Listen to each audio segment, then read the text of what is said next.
আপোনালোকক সেৱা জনাইছোঁ আৰু মোৰ ইউটিউব চেনেলটিলৈ আপোনালোক সকলোকে স্বাগতম জনাইছোঁ। এয়া চাওক কিমান সুন্দৰকৈ হৈ গৈছে এইটো। আজি মই ৰেচিপি লৈ আহিছোঁ হাঁহৰ মটন কাৰী বা টেকেলিত বনোৱা ছাগলী মাংসৰ জোল। তাৰ বাবে মই কি লৈছোঁ, এয়া অলপমান আধা কেজি এয়া ছাগলী মাংস লৈ লৈছোঁ। এয়া আধা কেজি ছাগলী মাংস লৈ লৈছোঁ। তাৰপিছতে পিঁয়াজো প্ৰায় মই আধা কেজি পিঁয়াজ কাটি লৈছোঁ। এয়া ইয়াতে ছটিয়াই দিম। তাৰপিছতে এয়া কেঁচা জলকীয়া কেইটামান ফালি লৈছোঁ, সেইকেইটাও ইয়াতে দি দিলোঁ। এয়া জোখমতে নিমখ দিছোঁ, জোখমতে হালধি দিছোঁ, অলপমান এয়া ধনিয়া পাউডাৰ দিছোঁ, অলপমান এয়া জলকীয়া গুড়ি দিছোঁ, জ্বলাও হ'ব, ৰংটো উঠিব। অলপমান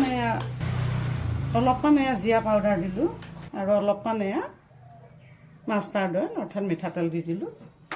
দি পেলাই এতিয়া মই এইখিনি সুন্দৰকৈ সানি,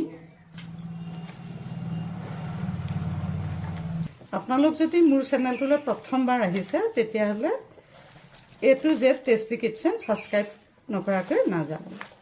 সেইখিনি সনা হৈ গৈছে। এতিয়া মই কি কৰিম, এয়া এনেকৈ 1 ঘণ্টা সময় সুন্দৰকৈ মই ৰাখি থৈ দিম। এতিয়া মই গেছটো জ্বলাই দিলোঁ আৰু হাঁহৰ মটন কাৰী বনাবৰ কাৰণে মই এয়া এটা মাটিৰ চৰু পাতি দিছোঁ, মাটিৰ হাঁড়ি এটা পাতি দিছোঁ আৰু গেছটো কিন্তু একেবাৰে ল' ফ্লেমত থাকিব লাগিব। চাওক ল' ফ্লেমত থাকিব লাগিব। অলপমান মাষ্টাৰ্ড অইল দি দিলোঁ, শুকান জলকীয়া কেইটামান দিলোঁ, গোটা জিৰা কেইটামান পেলাই দিলোঁ, ইলাচি 2টা পেলাই দিলোঁ, গোটা জালুক কেইটামান পেলাই দিলোঁ। মাংসখিনি ইয়াতে মই লাহেকৈ এতিয়া ঢালি দিম। ইয়াতেই বনাম আজি। খুব সুস্বাদু খাদ্য হয়।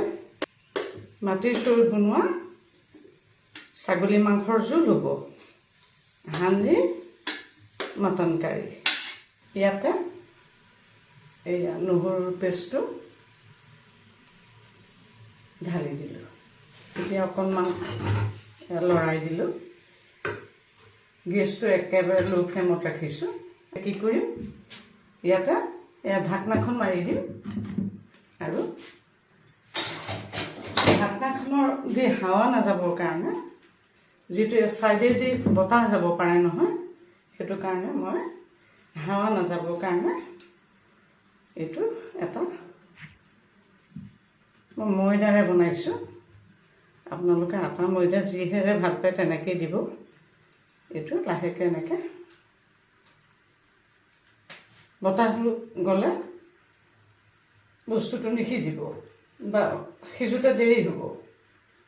সেইটো কাৰণে যিহেতু এইটো ভাপত সিজোৱা যায়, গতিকে এইটো এনেকৈ মই সুন্দৰকৈ এইটো বন্ধ কৰি দিলোঁ।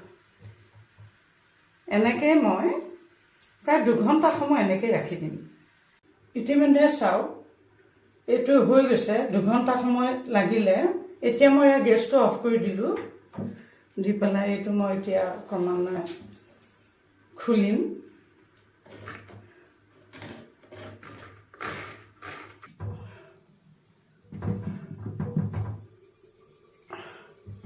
ইতিমধ্যে সুন্দৰকৈ হৈ গৈছে। এয়া চাওক কিমান সুন্দৰকৈ হৈ গৈছে এইটো। এতিয়া চাওক ইয়াতে মই এয়া ধনিয়া পাত কেইটামান ছটিয়াই দিলোঁ। এয়া সুন্দৰকৈ হৈ গ'ল। এয়া চাওক কিমান সুন্দৰ দেখাতে, কিমান সুন্দৰ হৈছে চাওক। হাঁহৰ বনোৱা মটন কাৰী, হাঁহৰ বনোৱা ছাগলী মাংসৰ জোল, কিমান সোৱাদযুক্ত। গতিকে এই সুন্দৰ ৰেচিপিটো আপোনালোকেও সুন্দৰকৈ বনাই খাব। আৰু এটি নতুন ৰেচিপি লৈ অহাৰ প্ৰতিশ্ৰুতিৰে আজিলৈ মই ইমানতে সামৰিলোঁ।